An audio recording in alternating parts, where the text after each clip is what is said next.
They said he was too soft, that he walked funny, that he talked like a girl. 3 times Liam packed his small suitcase in excitement, thinking he had finally found a home. And 3 times, he was returned like a broken toy, not because he misbehaved or acted out, but because he was different. Though no one ever said the word gay out loud, Missouri's foster system had no room for softness. And Liam, he was all softness. He liked drawing ballerinas and painting skies in pinks and purples. He asked questions about love and fairness. He cried when the class pet hamster died. His world was one of colors and feelings, but the world around him had no patience for either. One winter, when Liam was about 12, a couple showed up at the group home. They brought warm gloves, picture books, and the kind of smiles that make kids believe in miracles. Liam instantly felt drawn to them. They were two menkind, gentle and clearly in love, and Liam sat between them, talking about art and dreams, his eyes shining. For a brief moment, he imagined a home where he could just be himself, but the paperwork never came. The visit was never followed up. Weeks later, Liam overheard whispers from the staff. That couple denied. 2 men raising a boy like Liam too risky, too confusing. That day, something shifted in him. Not anger, he was too tender for anger, but something quieter, heavier. He stopped asking questions. He kept his drawings to himself. He learned to fold parts of himself away, neatly and silently, just to survive. Still, time moved on. Liam aged out of the system with no family, but one dream to become an art teacher. It felt like a quiet rebellion. He would build the kind of space he never had, a classroom where being soft wasn't wrong, where boys could draw ballerinas if they wanted. And so, he did. He worked nights, took scholarships, skipped meals. Years later, Liam stood in front of a chalkboard at a small elementary school, sunlight streaming through the windows. On the shelves sat jars of paint, broken crayons, and brushes worn down by tiny hands. And in the middle of that chaos, Liam smiled, not because he had forgotten the pain, but because he had found a way to grow something beautiful from it. He volunteered often, especially at shelters and group homes, not because he was trying to fix anyone, but because he understood the silence in their eyes. It was the same silence he once wore like a second skin. One Saturday morning, he walked into a local foster center to lead a mural painting activity. Kids scattered, dipping brushes into paint, giggling as they made messes on the wall. Liam laughed too until he noticed one boy in the corner, sitting still, drawing carefully on a loose sheet of paper. The boy's name was Julian. He didn't look up. He didn't smile. But Liam saw something in the way his fingers moved across the page. Not just talent, not just focus, but a quiet ache he knew too well. It wasn't the colors Julian chose. It was the way he made them feel buoyant and hopeful at the same time. And without knowing why, Liam's breath caught. He had seen that look before, in the mirror, many years ago. And for the first time in a long time, Liam felt the past stirring not to haunt him, but to lead him somewhere unexpected. If you believe stories like this deserve to be heard, follow Heart Stories for more powerful journeys of healing and human connection. Julian never spoke unless spoken to. Even then, his replies came in whispers, carefully measured like someone expecting every word might cost him something. The staff introduced him without enthusiasm. He's been here a while, as if that explained the heaviness he carried. But Liam knew better. Time doesn't just pass in places like this. It etches itself into your bones. Over the next few weeks, Liam kept returning to the center. Officially, he was there to guide the children in painting a mural, an ambitious piece covering the back wall of the main activity room. But unofficially, he kept coming back for Julian. The boy always sat in the same corner, slightly behind the others, watching before acting, painting only after others had stopped. His colors were muted, but his lines were deliberate, confident. He drew faces with eyes too old for their age and landscapes that bled emotion. Liam never asked personal questions.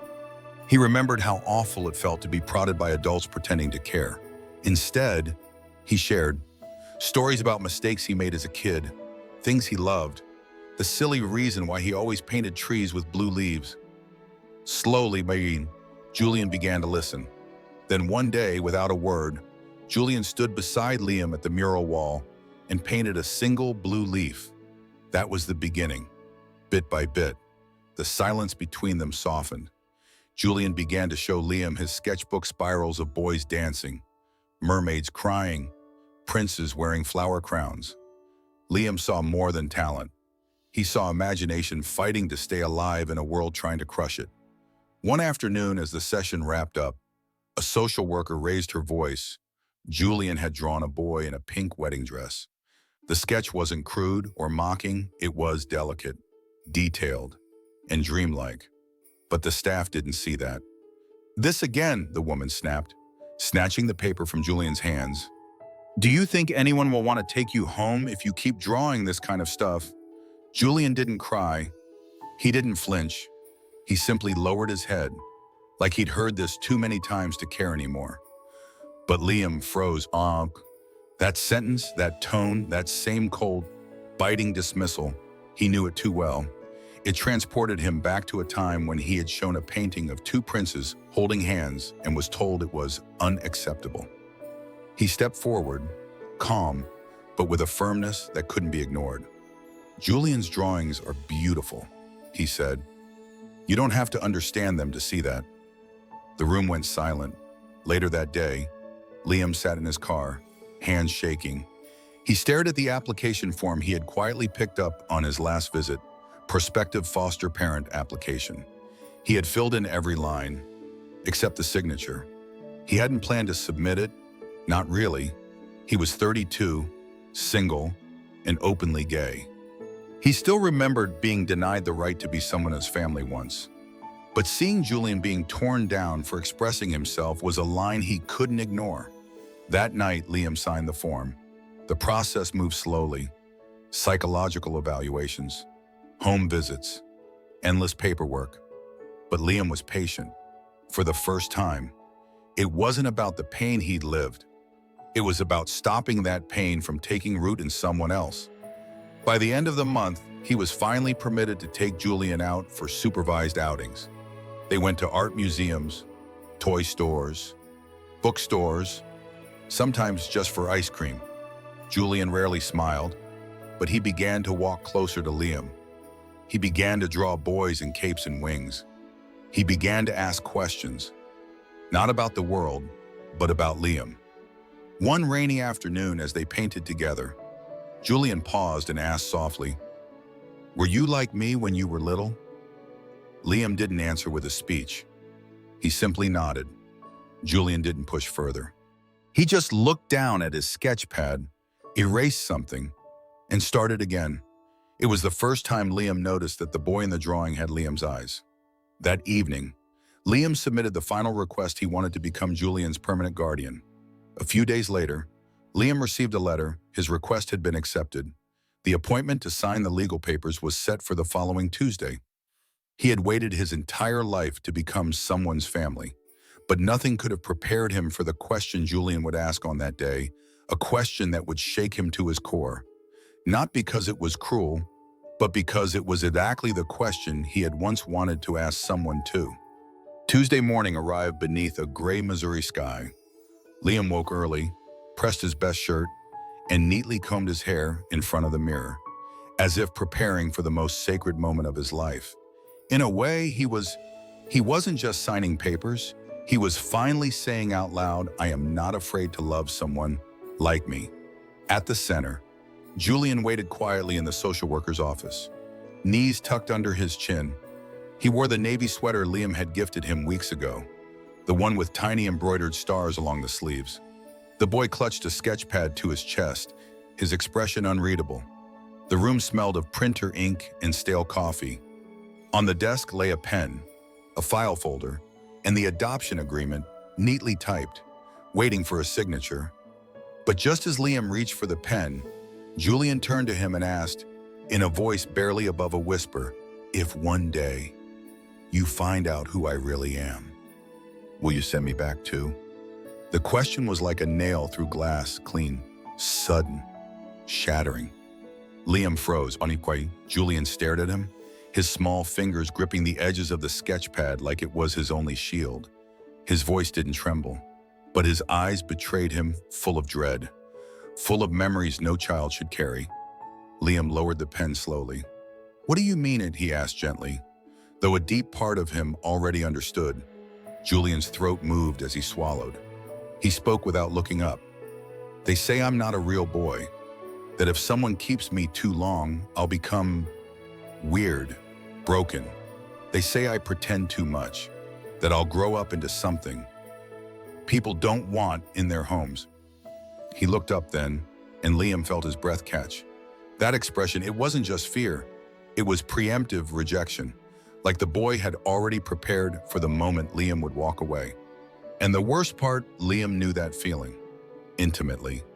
Years ago, he had sat in a room just like this one, across from a man who had promised to adopt him, only to later call the agency and withdraw after finding a rainbow pin hidden in Liam's backpack.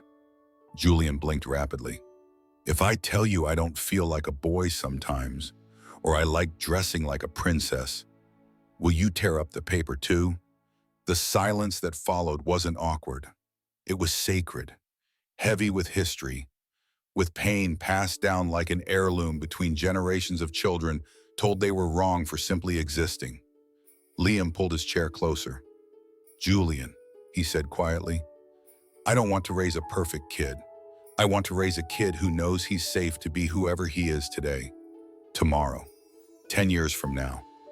Julian's bottom lip quivered. "But what if I'm not like the other boys?" "Neither am I," Liam replied, with a half smile that carried both pain and pride. "And that's why I see you." Julian said nothing, but his arms slowly lowered, and he opened his sketch pad. Inside was a drawing of a small boy in a crown, arms outstretched, surrounded by storm clouds. Above him, painted in shimmering watercolor, was a man holding an umbrella over the boy's head, sheltering him not from the rain, but from the words being hurled like arrows. "That's you," Julian whispered. "I drew this last night." Liam felt something rise in his chest, a knot of grief, wonder, and fierce love. He reached across the table, placed his hand gently on Julian's, and said the only thing that mattered, "I'm not going anywhere." The social worker cleared her throat softly, glancing at the time, but Liam didn't move. He sat beside Julian until the boy's breathing calmed, until the tremble in his fingers faded. Then, without further ceremony, Liam signed the papers. No applause, no dramatic music. Just a boy who had asked the scariest question of his life, and a man who chose to stay. Later that day, as they walked out together, Julian slipped his hand into Liam's. A small gesture, but for Liam, it felt like reclaiming something he'd lost a lifetime ago. That night, Julian moved into Liam's small apartment. They had pizza on the floor and painted stars on the ceiling with glow-in-the-dark stickers. At bedtime, Julian asked if he could keep the light on, not because he was afraid of the dark, but because, as he said softly, "I don't want this to feel like a dream." Liam sat beside him, brushing a hand through Julian's hair. "It's not a dream," he said. "It's just the beginning." What neither of them knew yet was that their story had begun much earlier than today, and the truth about that would come sooner than either expected. It was a quiet Sunday afternoon when the past gently tapped on Liam's shoulder. Julian was in his room, curled up in a blanket fort, sketching a comic strip about a superhero who wore lipstick and saved children with paintbrushes. Liam stood in the hallway, watching from a distance, not to interrupt, but to memorize. There was something sacred about seeing a child safe enough to be free. He turned away and walked to his small closet, a wave of something nostalgia. Maybe longing urged him to pull down a weathered cardboard box he hadn't opened in years. Inside were scattered remnants of a past he had tried to survive more than remember. Old journals, faded letters, a printout of an online article someone had written about the gay boy who painted fairy tales into reality. And at the very bottom, wrapped in a yellowed envelope, was a CD. Liam smiled faintly. It was a recording of his interview at a community youth program when he was just 17. They had asked him what his dream was. He remembered what he said. He had said it with trembling lips and a voice still full of hope. "I want to be adopted. Even if I'm gay, even if people think I'm not the right kind of son, I want someone to look at me and say, 'I'll take you home.'" His throat tightened. He walked back to Julian's room, peeked in and asked softly, "Want to watch something old with me?" Julian looked up, curious. Together they sat on the worn couch. Liam placed the CD into the laptop. The screen flickered, and then, there he was, a boy with eyes too large for his face and a voice just barely steady, speaking with all the courage he had left in him. Julian didn't move. His eyes were glued to the screen. The boy on the video continued, "One day, if I'm lucky, I'll be an art teacher. And maybe I'll meet a kid who reminds me of myself, and I'll tell him he doesn't have to hide." Liam glanced sideways. Julian was gripping the couch cushion tightly. Then came the whisper. "That's you," Julian said, his voice cracking. Liam nodded. It was a long time ago. Julian slowly reached under the couch and pulled out an old tablet, the screen covered in fingerprints and scratches.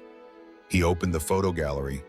Dozens of screenshots filled the screen, paused frames of Liam's face. Quotes written in messy handwriting. Fan art of the boy in the video, drawn with crowns and shields. "I watched this every time I thought I couldn't make it," Julian confessed, eyes shining. "I didn't know your name. I just called you the boy who didn't give up." Liam felt his chest cave in, but not from sadness, from awe, from the impossible grace of being the person you once needed, for someone who once needed you. "I never thought I'd meet you," Julian added. Liam reached over and pulled Julian close. "Neither did I." The silence that followed was not empty. It was full of everything that had gone unsaid for years, full of gratitude, full of recognition. Julian whispered, "So maybe I was never really alone." "You weren't," Liam said. "You just hadn't found me yet." They sat there long into the evening, until the sky outside turned a deep indigo. Later, Liam tucked Julian into bed, kissed his forehead, and said, "Tomorrow, we'll paint the hallway. You can choose the colors." Julian smiled. "Pink and gold." "Perfect." But just as Liam reached to switch off the lamp, Julian sat up suddenly. "There's something else." Liam paused. Julian slid a thin folder out from under his pillow. It was his personal file copies of placement histories, evaluations, failed adoption attempts. He handed it over, eyes searching Liam's face. "I wanted to show you before, but I was scared." Liam opened the folder. The first few pages were familiar, basic information, dates, reports. But then his eyes landed on a highlighted entry: prospective adopter. Application denied. Applicant Liam R. Kessler. Year 2016. He froze. Julian tilted his head. "That's you, right?" Liam's hand began to tremble. He remembered a brief, desperate attempt to adopt a small boy who painted sad pictures in group therapy. He was just starting his career, had little money, no legal representation. The agency told him, flatly, that a single gay man wasn't suitable for a child with identity uncertainty. That boy had been Julian. The world spun for a moment. They had almost found each other. Years ago, only to be torn apart by ink on paper and policies pretending to protect. Julian blinked slowly. "You tried to adopt me before." "I didn't know it was you," Liam whispered. "But yes, I tried." Julian's lip quivered. "Why didn't they let you?" Liam wrapped his arms around him and whispered, "Because they were wrong. But they can't stop me now." The past hadn't been lost. It had only been delayed. And now, it had come home. The next morning, sunlight filled every corner of Liam's apartment, dancing across the walls like it, too, was celebrating something. Julian stood barefoot in the hallway, holding two paint rollers almost too big for his hands. The pink and gold cans were already open, their colors gleaming like small rebellions. They painted side by side in comfortable silence. Occasionally, Liam would reach down to help even out a corner, and Julian would giggle, purposely smearing a streak of pink on Liam's elbow. Their laughter echoed down the hall, not loud, not theatrical, but real, full of release, full of beginnings. At lunch, they sat on the floor eating grilled cheese and tomato soup, surrounded by paint fumes and drop cloths. Liam glanced at Julian, who was staring out the window with a soft, thoughtful gaze. "Do you know what this wall used to be?" Julian asked. Liam shook his head. "A list of rules," Julian replied. "Be quiet, be polite, don't cry, don't draw dresses, don't be weird. I wrote them down in my head every day, so no one would send me back again." Liam put his bowl down. "And now," Julian turned, smiling, "now it's mine." That evening, they returned to the adoption center, not for more paperwork, but to say goodbye. Julian wanted to walk through the halls one last time, not as a case file, but as someone leaving by choice. The staff gathered awkwardly. Some offered forced congratulations. Others, genuinely moved, asked for hugs.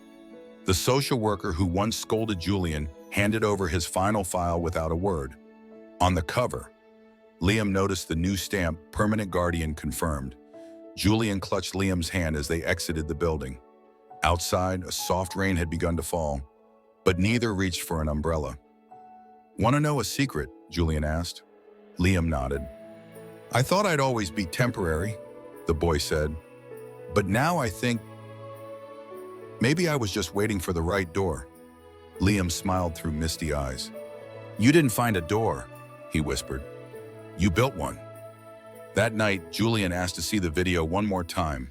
The boy on the screen, trembling, dreaming, had once begged for someone, anyone to choose him. But now, sitting beside Julian, with the walls around them shining in new colors, Liam realized something. He hadn't just been chosen, he had become the home he once needed. Before bed, Liam placed something on Julian's nightstand, a frame, holding a single sentence in bold, painted letters, "You never needed to be anyone else." Julian stared at it for a long time, then whispered, "I think I can sleep with the light off now." Liam nodded. "I'll be just outside." As he turned to leave, Julian's voice stopped him. "I love you, Bigfoot," he said, barely audible. Liam didn't look back. "I know," he replied, and for the first time in a life full of doubt and delay, the words didn't feel borrowed. They felt like home. Have you ever met someone who reminded you of your younger self and made you want to protect them? Follow Heart Stories for more powerful stories of healing, unexpected family, and the kind of love that breaks cycles.